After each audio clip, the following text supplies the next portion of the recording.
15 de septiembre de 2008, 1:45 de la madrugada.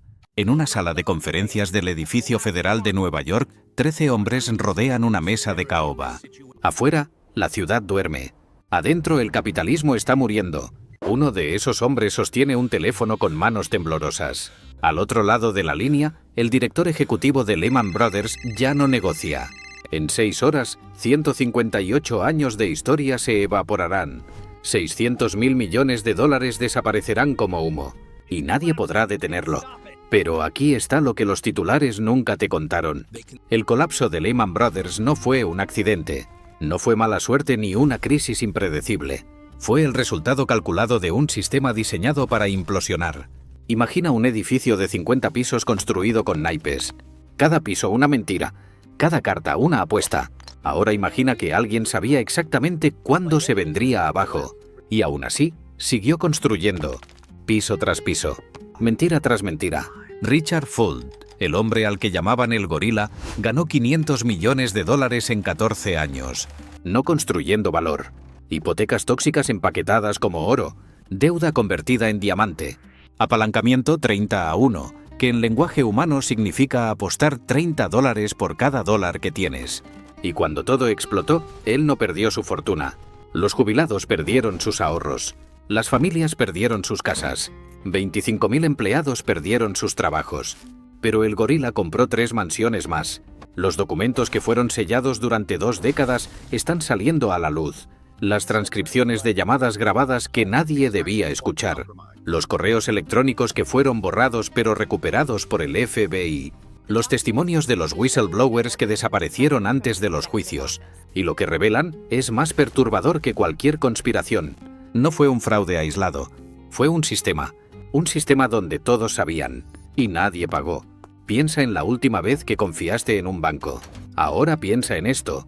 Los mismos ejecutivos que diseñaron la catástrofe de 2008 están dirigiendo los bancos más grandes del mundo hoy. 1850.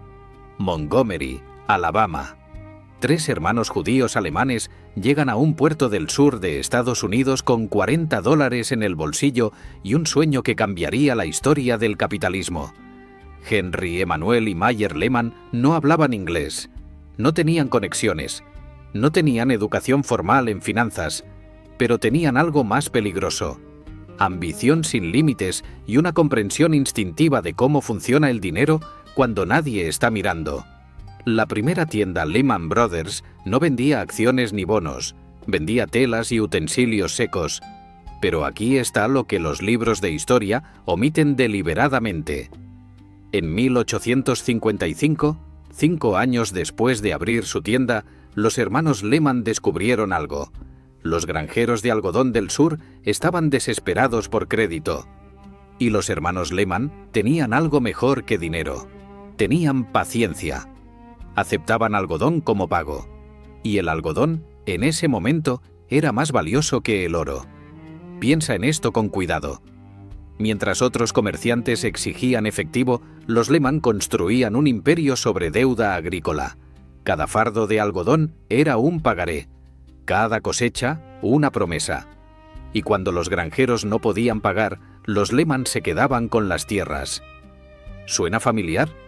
Porque ese patrón, esa fórmula de convertir duda en propiedad, se repetiría exactamente 153 años después con las hipotecas subprime. Pero guarda esa pregunta. La respuesta viene después. 1858. La firma se muda a Nueva York. No a cualquier parte de Nueva York. A Wall Street.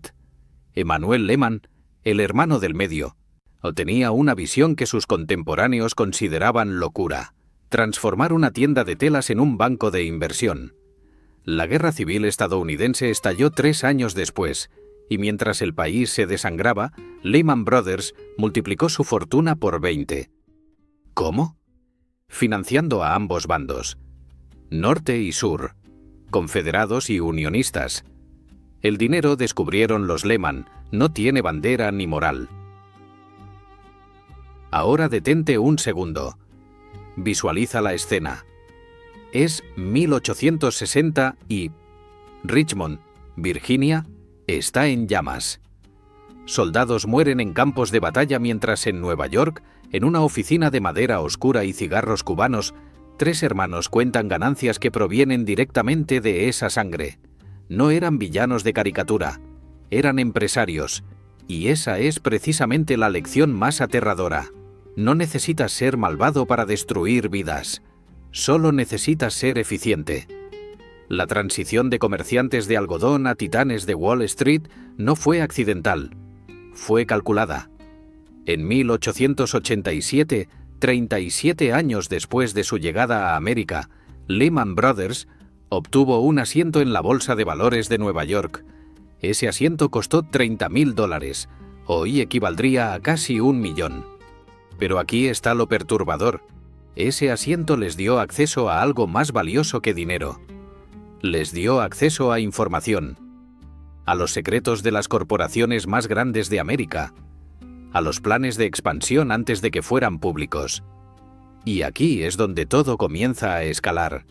Lehman Brothers no solo invertía, creaba mercados. En 1906 ayudaron a financiar la creación de la cadena de tiendas Sears. En 1925 fueron clave en la consolidación de la industria petrolera.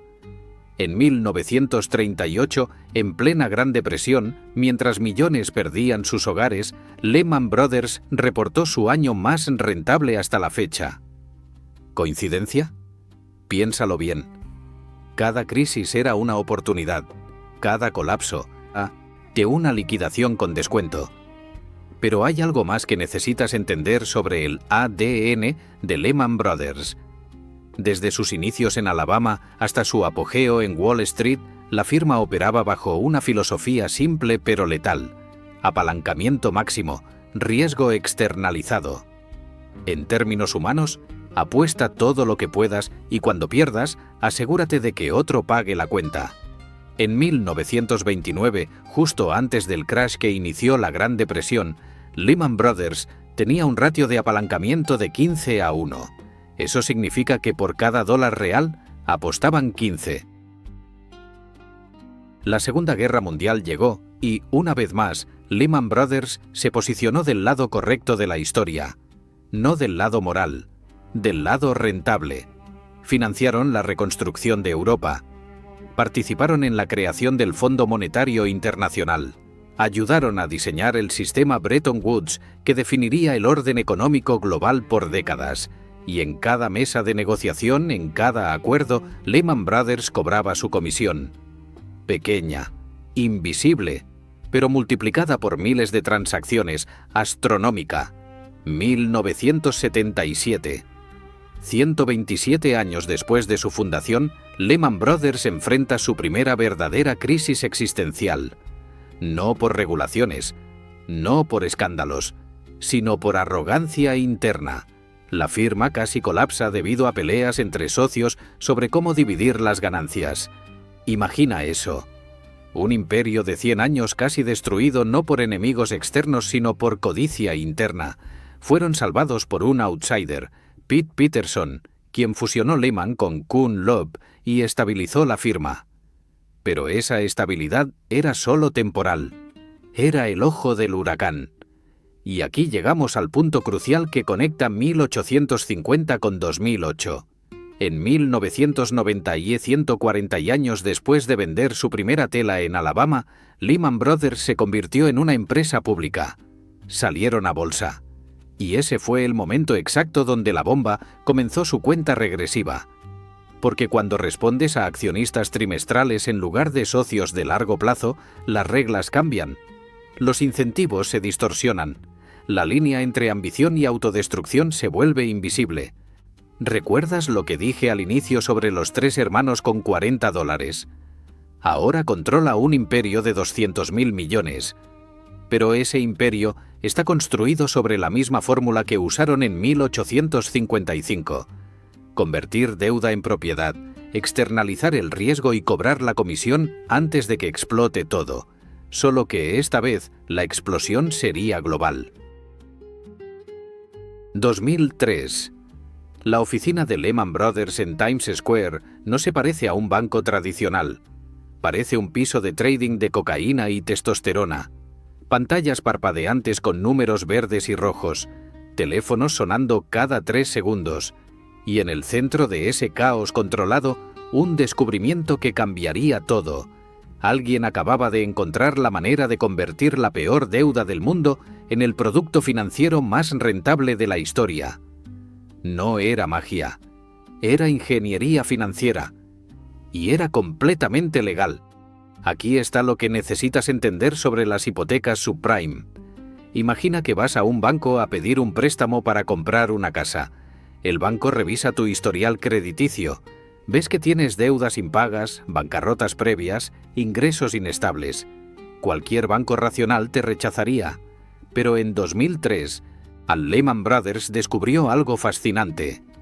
Si empaquetas 1000 de esas hipotecas basura juntas, les pones un nombre técnico y las vendes como un producto diversificado, Wall Street las compra como si fueran bonos del tesoro. La diversificación, decían, reduce el riesgo. Era mentira. Pero era una mentira rentable. El proceso técnico se llamaba titulización. Palabras elegantes para un fraude simple. Funciona así. Lehman Brothers compraba miles de hipotecas a prestamistas locales. No importaba si el deudor podía pagar. De hecho, preferían a los que no podían. ¿Por qué? Porque las hipotecas de alto riesgo tenían tasas de interés más altas, 16% en lugar de 6%. Y esas hipotecas se empaquetaban en lo que llamaban CDOs, obligaciones de deuda colateralizada. Suena complejo, que era basura envuelta en papel brillante. Pero aquí es donde la fórmula se vuelve verdaderamente diabólica. Lehman Brothers no solo vendía estos CDOs a inversionistas, los usaba como garantía para pedir más préstamos, y con esos préstamos compraba más hipotecas subprime, que convertía en más CDOs, que usaba para pedir más préstamos. Era un ciclo perpetuo, una máquina de hacer dinero construida sobre una mentira que se alimentaba a sí misma, y mientras la música sonara, todos bailaban. El problema es que la música eventualmente tenía que parar.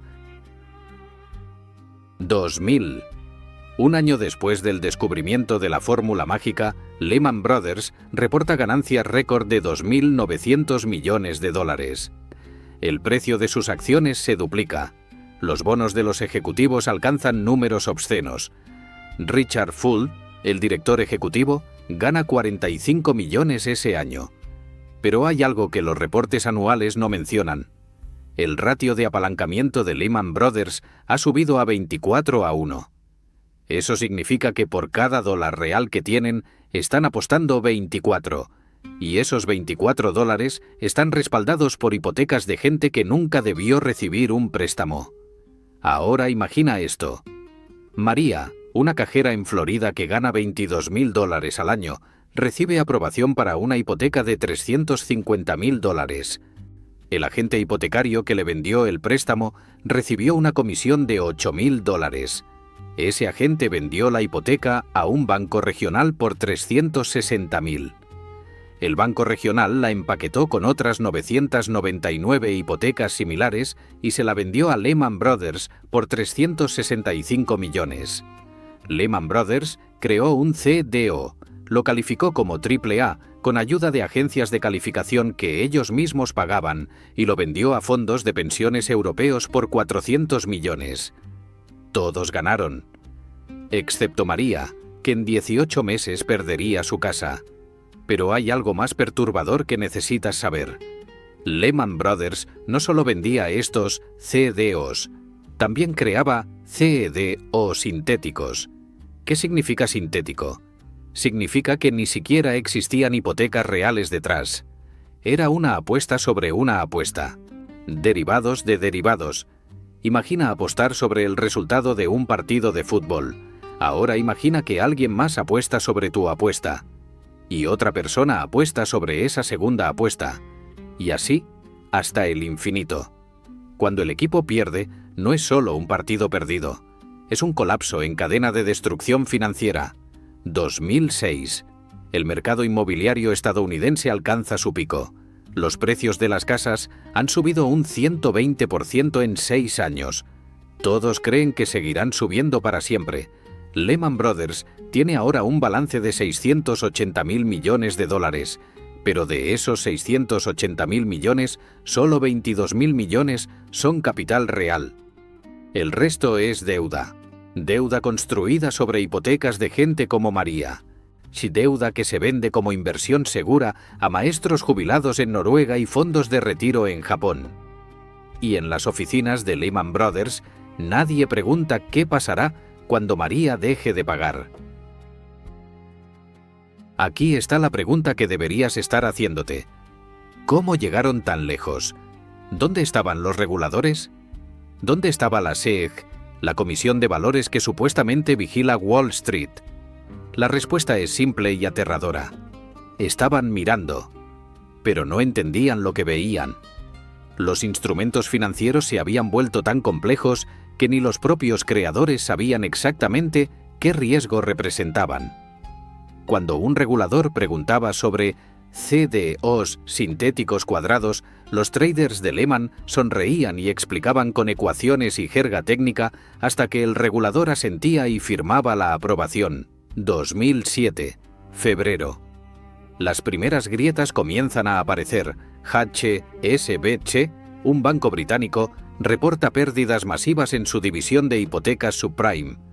El mercado reacciona por 36 horas, luego olvida. En abril, New Century Financial, uno de los mayores prestamistas subprime, se declara en bancarrota. Lehman Brothers emite un comunicado diciendo que su exposición es mínima. Es mentira. En junio, dos fondos de cobertura de Bear Stearns colapsan por pérdidas en CDOs. Lehman Brothers dice que ellos son diferentes. No lo son. Y aquí llegamos al momento crucial que todos ignoran. Julio de 2007. 14 meses antes del colapso final. Un analista junior en Lehman Brothers envía un email interno. El email dice textualmente: nuestros modelos de riesgo están subestimando la correlación entre defaults de hipotecas. Si el mercado inmobiliario cae un 20%, nuestras pérdidas podrían exceder nuestro capital total. Ese email llega al escritorio de un vicepresidente senior. Es marcado como leído. Nunca recibe respuesta. A 3 meses después, ese analista junior ya no trabaja en Lehman Brothers y su email desaparece de los servidores. Pero el FBI lo recuperaría después. Demasiado tarde para cambiar nada. Suficientemente temprano para probar que sabían. Richard Severin Fuld Jr., nacido el 9 de abril de 1946 en Nueva York, hijo de un vendedor de calzado. Graduado de la Universidad de Colorado con notas mediocres. Nada en su historia temprana sugería que se convertiría en el hombre que destruiría el sistema financiero global. Pero había algo en sus ojos que sus compañeros de MBA en la Universidad de Nueva York notaron. Una ambición que no conocía límites morales. No era el más inteligente de su clase, era el más despiadado. Y en Wall Street, eso vale más que cualquier título. 1969. Fuld entra a Lehman Brothers como trader de papel comercial. Nadie recuerda nada especial sobre él en esos primeros años. Era un nombre más en un piso de trading lleno de egos y cocaína. Pero Fuld tenía un talento particular. Sabía exactamente cuándo empujar y cuándo retroceder. Observaba a los ejecutivos senior, estudiaba sus movimientos, memorizaba sus errores. Y mientras otros traders celebraban ganancias de corto plazo, Fuld construía alianzas.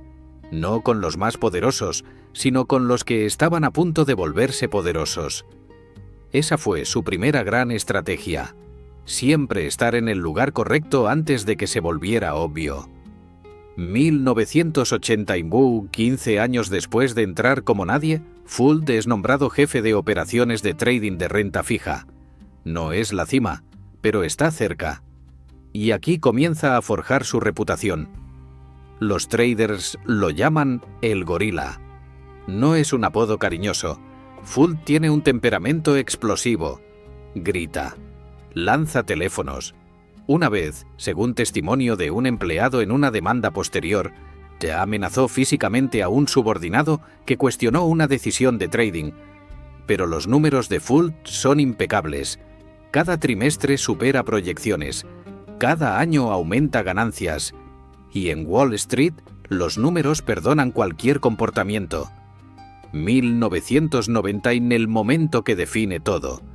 Lehman Brothers sale a bolsa y Fuld es nombrado director ejecutivo. Tiene 48 años. Es la culminación de 25 años de política corporativa, alianzas estratégicas y eliminación sistemática de rivales. Pero aquí está lo que los comunicados de prensa no mencionan. Fuld hereda una firma que está a punto de ser irrelevante. Los grandes bancos como Goldman Sachs y Morgan Stanley dominan Wall Street. Lehman Brothers es el séptimo jugador en un juego de 5. Fuld necesita algo que lo diferencie. Y lo encuentra en el lugar más peligroso, las hipotecas subprime. Ahora detente un segundo y piensa en la psicología de este hombre. Fuld no era un visionario financiero, no escribió papers académicos sobre teoría económica, no revolucionó ningún mercado. Lo que Fuld entendía era algo mucho más primitivo, el poder del apalancamiento extremo combinado con la ilusión de control. Su filosofía era simple: si apuestas suficientemente grande y ganas, eres un genio. Si apuestas suficientemente grande y pierdes, el sistema entero colapsa contigo y entonces eres demasiado grande para caer. Era una estrategia de rehén. Y funcionó durante 14 años. 2000. Fuld toma una decisión que sellará el destino de Lehman Brothers. Despide a todos los ejecutivos que cuestionan el aumento de exposición a bienes raíces. No es una purga silenciosa, es pública. Es una advertencia. El mensaje es claro. En Lehman Brothers, bajo el reinado de Fuld, o estás completamente alineado o estás fuera. Un vicepresidente senior llamado Michael Gelban intenta advertir sobre riesgos excesivos en hipotecas. Fuld lo despide en una reunión frente a 50 personas. Gelban tenía razón. Pero Fuld no quería razón. Quería obediencia. 2002 a 2006.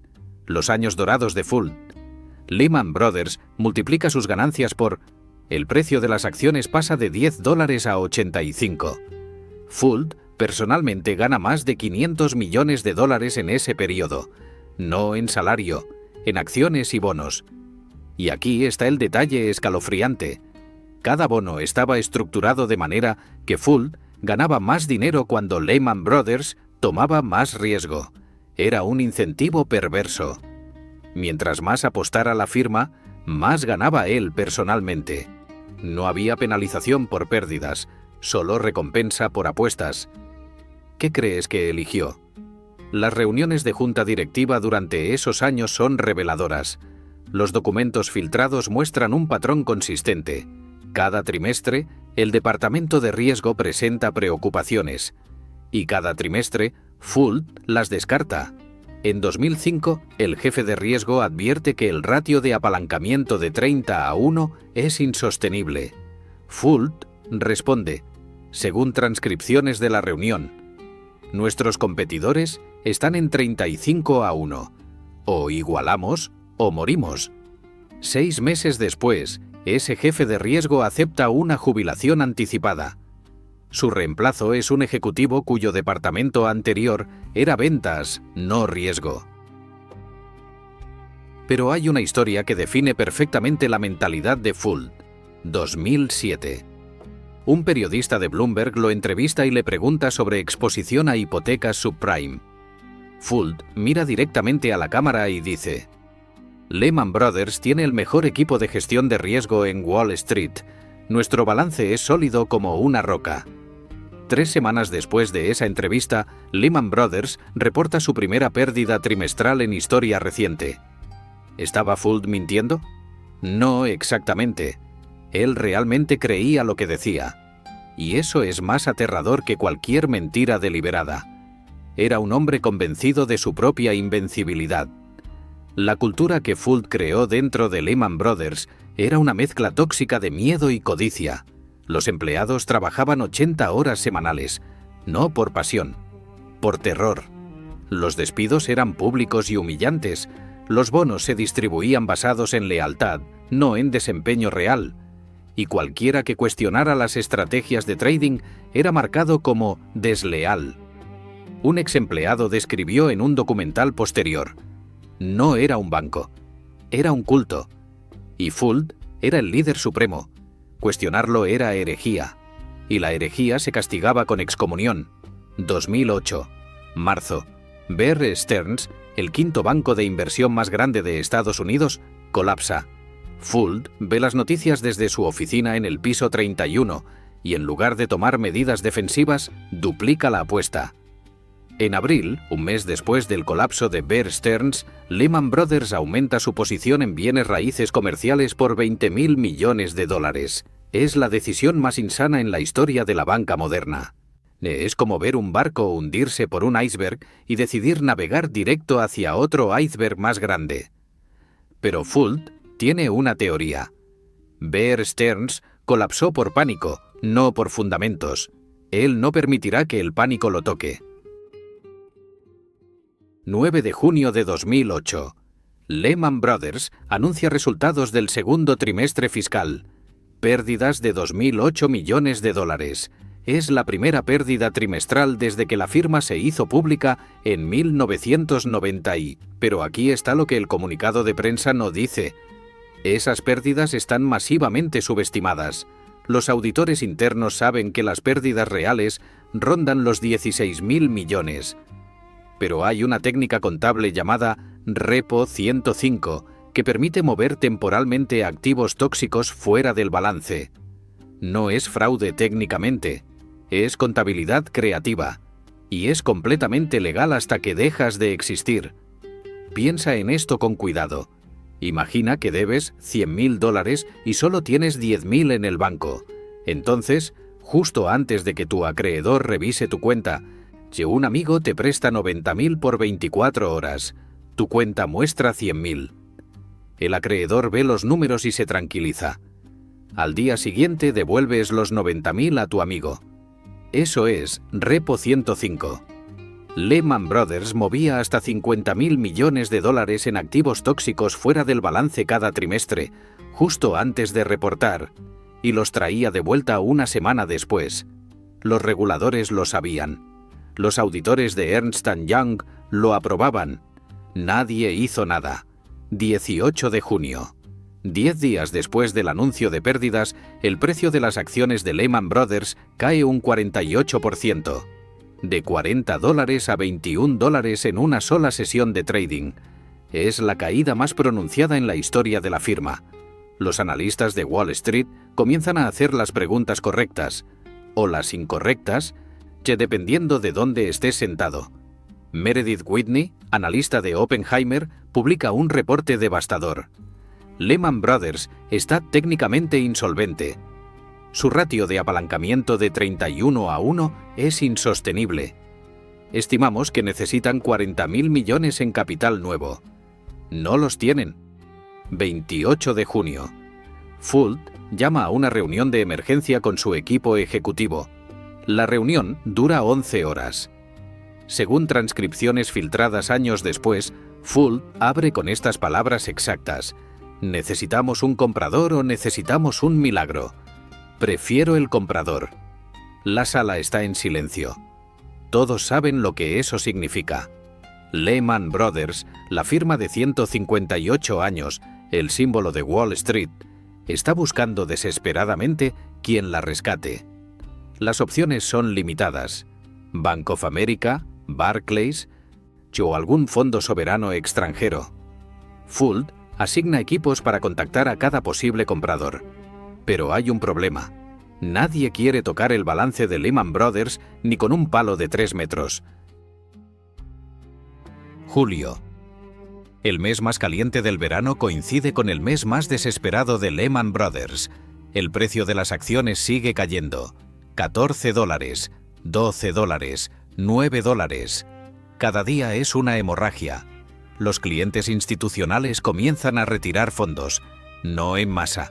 Todavía. pero el goteo es constante. Y en banca la confianza es todo. Una vez que empieza a erosionarse, el colapso es exponencial. Fuld intenta proyectar calma en público. Aparece en CNBC y dice: nuestro balance es fuerte. Tenemos liquidez suficiente. Mentira. Lehman Brothers está quemando $1.000 millones semanales solo manteniendo operaciones básicas. Aquí está el detalle que conecta todo. A mediados de julio, un grupo de hedge funds liderado por David Einhorn comienza a hacer short selling masivo de acciones de Lehman Brothers. Están apostando a que el precio seguirá cayendo, y sus apuestas se vuelven una profecía autocumplida. Cada vez que venden en corto, el precio cae más, y cada vez que el precio cae, más inversionistas entran en pánico y venden también. Fuld llama a la SEC exigiendo que detengan el short selling. La SEC investiga pero no encuentra manipulación ilegal. Einhorn no está haciendo nada malo. Simplemente está apostando contra una firma que está muriendo y ganando fortunas en el proceso. Agosto. El mes que todos en Lehman Brothers esperaban que trajera buenas noticias. La firma anuncia que Korea Development Bank está considerando comprar una participación significativa. El precio de las acciones sube temporalmente. Esperanza. Pero 27 días después, las negociaciones colapsan. Korea Development Bank se retira. Del comunicado oficial habla de diferencias en valuación. La verdad, según emails internos del banco coreano filtrados años después, no hay forma de saber qué vale realmente Lehman Brothers. Sus libros son un laberinto de activos tóxicos escondidos en subsidiarias en Islas Caimán. 31 de agosto. 61 días antes del colapso final. Lehman Brothers reporta resultados del tercer trimestre. Pérdidas de $3.009 millones, pero anuncia un plan de rescate. Dividirá sus activos tóxicos en una entidad separada llamada SpinCo. Los activos buenos se quedan en Lehman Brothers. Los activos malos van a SpinCo.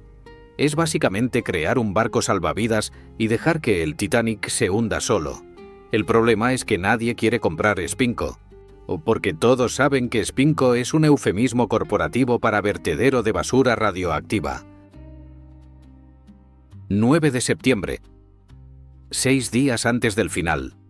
Bank of America y Barclays reciben acceso completo a los libros de Lehman Brothers. Es lo que llaman due diligence. Revisan cada activo, cada pasivo, cada transacción de los últimos 5 años. Y lo que encuentran los deja helados. La exposición real a hipotecas subprime no es de 28.000 millones como reporta Lehman Brothers, es de 60.000 millones. La diferencia son activos que Lehman clasificó como nivel 2 o nivel 3, términos técnicos que significan: no sabemos cuánto valen realmente porque no hay mercado para venderlos. Traduce eso al lenguaje humano, basura que Lehman insiste en valorar a precio de oro. 12 de septiembre, viernes, 72 horas antes del colapso. Timothy Geithner, presidente de la Reserva Federal de Nueva York, convoca a una reunión de emergencia. No es en oficinas gubernamentales, es en las oficinas de la Reserva Federal en Liberty Street, Manhattan. Los CEOs de los bancos más grandes de América son citados. Jamie Dimon de JP Morgan, Lloyd Blankfein de Goldman Sachs, John Mack de Morgan Stanley. La pregunta sobre la mesa es simple: ¿alguien puede salvar a Lehman Brothers? O más precisamente, ¿alguien está dispuesto a arriesgar su propio capital para salvar a un competidor que tomó apuestas suicidas? El silencio en esa sala dura exactamente 47 segundos. Luego Dimon habla. Solo si el gobierno absorbe las pérdidas. Geithner responde: el gobierno no rescatará a Lehman Brothers. Y en ese momento, todos en la sala saben que Lehman Brothers tiene menos de 72 horas de vida. 1:45 de la madrugada. Hora del Este. Domingo 15 de septiembre de 2008. El teléfono de Timothy Geithner suena por 17ª vez en 6 horas.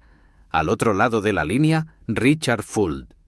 Pero ya no es el gorila arrogante que gritaba a subordinados. Es un hombre quebrado rogando por 50.000 millones de dólares. Su voz tiembla.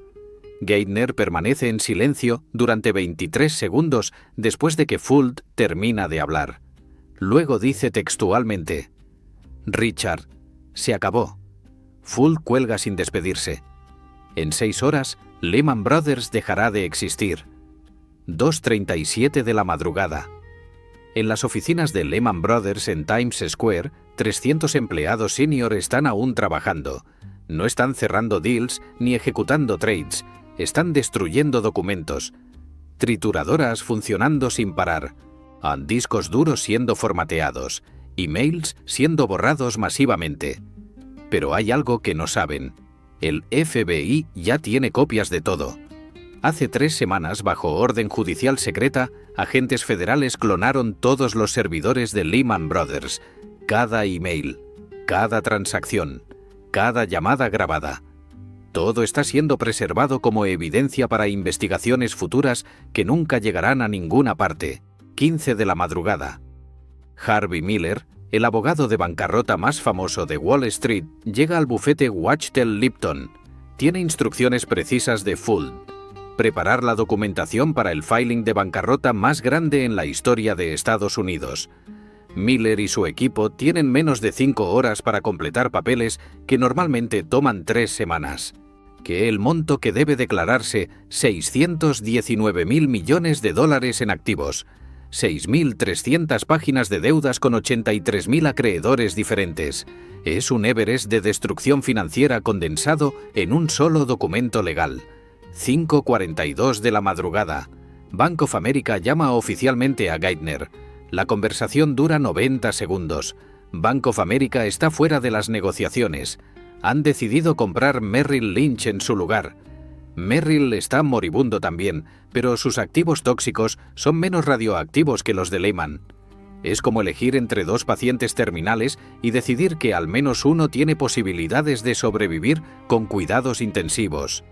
Lehman Brothers ya no tiene ni esa posibilidad. Cuando Geithner cuelga, sabe que el sistema financiero global está a punto de experimentar un shock sísmico sin precedentes en 80 años. 6:31 de la madrugada. Barclays, el último comprador potencial, envía un fax de 1 página. No es una oferta, es una retirada formal. El texto es diplomático, pero el mensaje es brutal. Los pasivos de Lehman Brothers exceden cualquier valuación racional de sus activos. No podemos justificar ante nuestros accionistas la adquisición de riesgos que ni los propios vendedores pueden cuantificar. Barclays comprará partes de Lehman Brothers después de la bancarrota. Cuando los activos estén en liquidación forzada a 10 centavos por dólar. Pero no antes. Es la lógica perfecta del capitalismo de buitres. Espera a que muera. Luego, come los restos. 7:43 de la madrugada.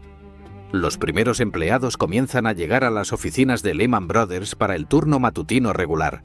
No saben nada. Algunos traen café. Otros leen el periódico en el ascensor. Cuando las puertas se abren en sus pisos, encuentran a guardias de seguridad bloqueando el acceso. Un empleado llamado Thomas Chen, trader de derivados durante 7 años, describe la escena en un testimonio posterior. Había cajas en el piso, gente llorando en las escaleras y un silencio absoluto. El tipo de silencio que solo existe cuando el mundo que conocías acaba de terminar y tu cerebro todavía no lo procesa. 8:02 de la madrugada. Lehman Brothers Holdings Inc. presenta formalmente el capítulo 11 de bancarrota ante la Corte del Distrito Sur de Nueva York. El juez asignado es James Peck. Cuando ve el monto total de activos declarados, 619.000 millones, cree que es un error tipográfico. No lo es. Es simplemente el colapso corporativo más grande en la historia documentada de la humanidad. Y está sucediendo en tiempo real mientras millones de personas en todo el mundo duermen sin saber que sus ahorros, sus pensiones, sus futuros acaban de evaporarse. 9:30 de la mañana. Apertura del mercado bursátil. El Dow Jones Industrial Average cae 500 puntos en los primeros minutos de trading. Es una caída en picada. Los circuit breakers automáticos, diseñados para detener el trading en caso de extremo, se activan 2 veces antes del mediodía. AIG, la aseguradora más grande del mundo, cae un 70%. Washington Mutual, el banco de ahorros más grande de América, pierde la mitad de su valor. El contagio es instantáneo y global. Londres, Tokio, Hong Kong. Todos los mercados están en caída libre. La velocidad de destrucción de riqueza es de 14.000 millones de dólares por minuto. 12:47 del mediodía. Ben Bernanke, presidente de la Reserva Federal, convoca a una conferencia de prensa de emergencia. No es una conferencia programada. Es una intervención de crisis. Bernanke, un hombre cuya especialidad académica es precisamente la Gran Depresión, entiende exactamente lo que está sucediendo y lo que está por venir. Sus primeras palabras son: el sistema financiero estadounidense enfrenta su momento más crítico desde 1933. Vamos a tomar medidas extraordinarias. Cuando los reporteros preguntan qué medidas, Bernanke responde con una frase que entrará en los libros de historia: todo lo que sea necesario. 3:22 de la tarde. Richard Fuld sale de las oficinas de Lehman Brothers por última vez, no por la entrada principal, sino por un garaje subterráneo en la parte trasera del edificio. Hay fotografías de ese momento tomadas por un empleado con su teléfono celular. Fuld lleva un traje gris oscuro, sin corbata. Su rostro es una máscara de piedra. Ninguna emoción visible. Sube a un Mercedes negro con vidrios polarizados y desaparece en el tráfico de Manhattan. 25.000 empleados acaban de perder sus trabajos. Fuld mantiene su fortuna personal de 500 millones de dólares casi intacta. Las leyes de bancarrota no tocan fortunas personales de ejecutivos, solo destruyen a los acreedores. 5:41 de la tarde. Los mercados cierran. El Dow Jones termina abajo 500 puntos. Pero eso es solo el marcador visible. Lo que no se ve es el pánico en los mercados de crédito.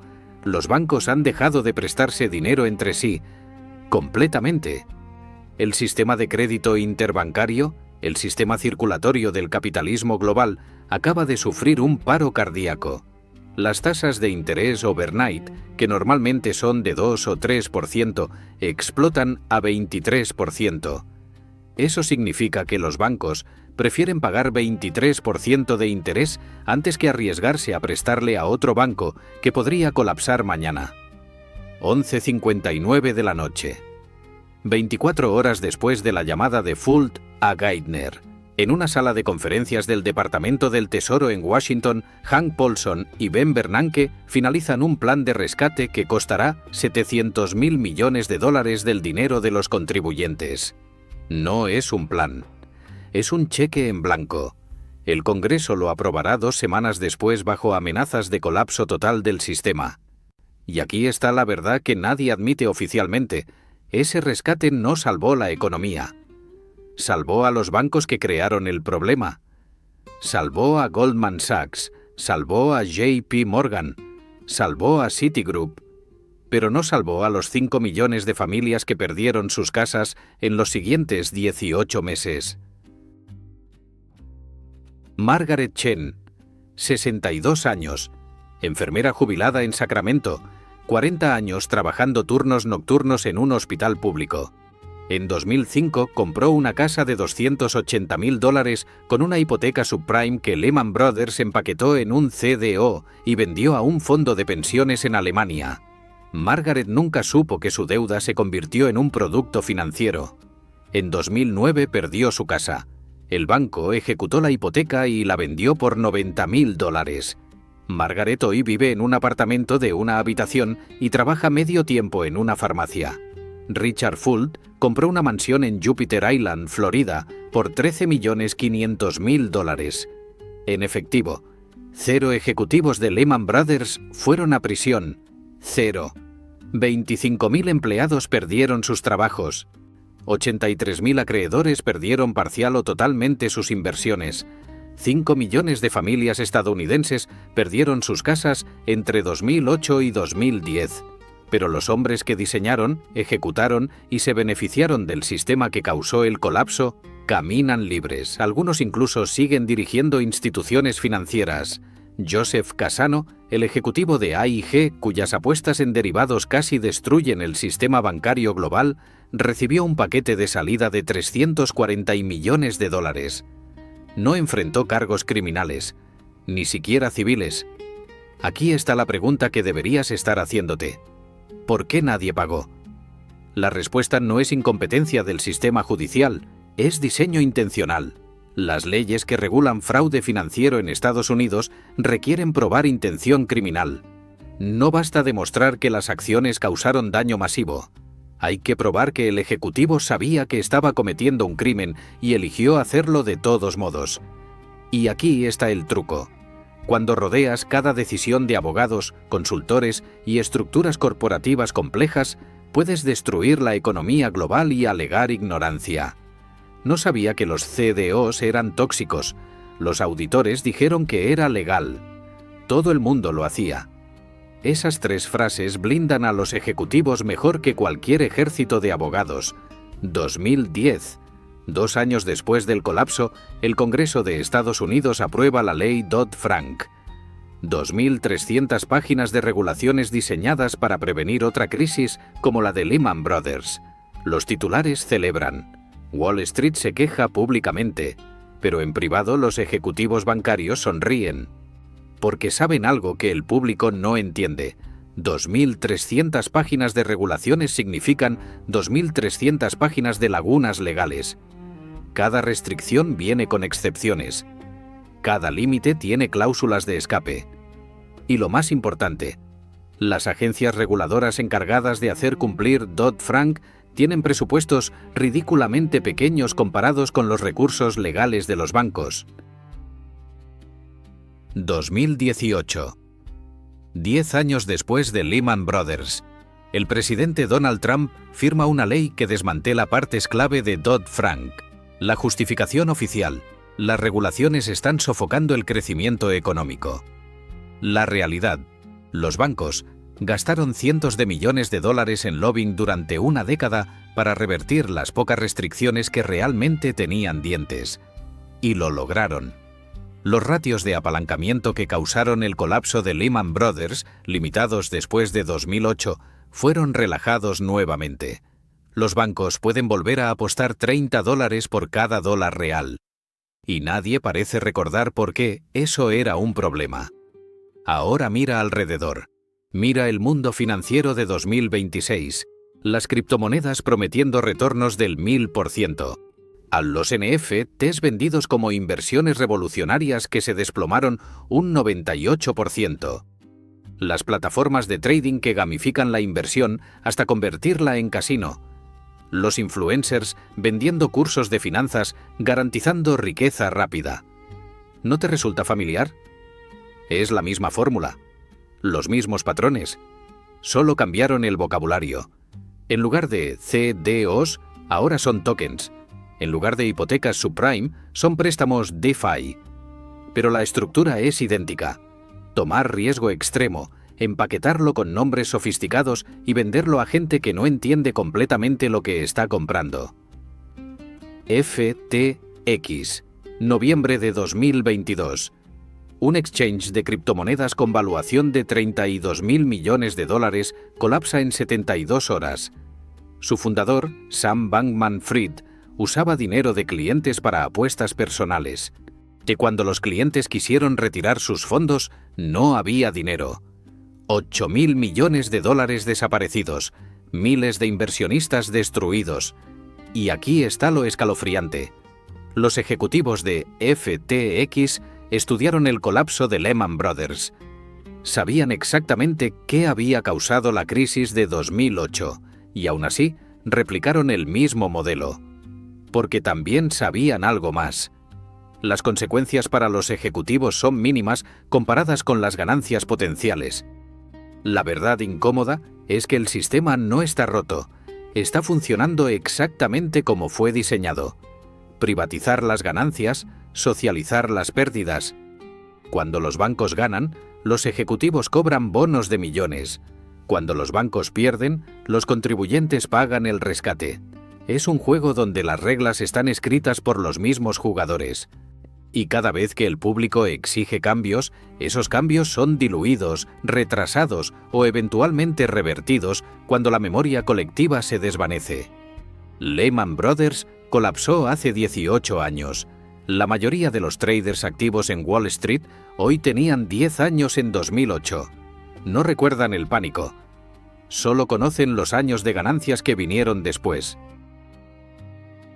Aquí está la lección que la historia de Lehman Brothers enseña. El capitalismo sin restricciones no se autocorrige, se autodestruye. Y en ese proceso de autodestrucción, las víctimas nunca son los arquitectos del colapso. Son las Margaret Chen del mundo, los empleados, los ahorradores, los jubilados que confiaron en un sistema que los ve como combustible, no como personas. Y la próxima crisis, y habrá una próxima crisis, seguirá el mismo patrón. Nuevos nombres, nuevos instrumentos financieros, pero la misma estructura de codicia sistémica protegida por complejidad intencional. Richard Fuld dio su última entrevista pública en 2017, 9 años después del colapso. El entrevistador le preguntó si sentía responsabilidad por lo que sucedió. Y Fuld miró directamente a la cámara y dijo: «Tomamos decisiones basadas en la información disponible en ese momento. En retrospectiva, algunas fueron erróneas, pero no cometimos ningún crimen. Nota las palabras cuidadosamente elegidas. Errores, no fraudes. Retrospectiva, no intención. Y técnicamente tiene razón. No cometió ningún crimen, porque el sistema está diseñado para que lo que hizo no sea criminal. Es perfectamente legal destruir vidas a escala masiva siempre y cuando uses las estructuras corporativas correctas y contrates a los abogados adecuados. La historia no se repite, se rima. Y el próximo verso ya está siendo escrito en algún piso de trading en Manhattan, en algún exchange de criptomonedas en las Bahamas, en alguna startup fintech prometiendo democratizar las finanzas mientras construye la próxima bomba de tiempo. Las señales de advertencia están ahí. Siempre están ahí. Pero nadie quiere verlas cuando todos están ganando dinero. Hasta que un día, alguien pregunta dónde está realmente el dinero. Y entonces descubrimos que nunca estuvo ahí. Que era solo confianza respaldada por mentiras. Y para ese momento, los arquitectos ya están en sus yates contando los millones que sacaron antes del colapso.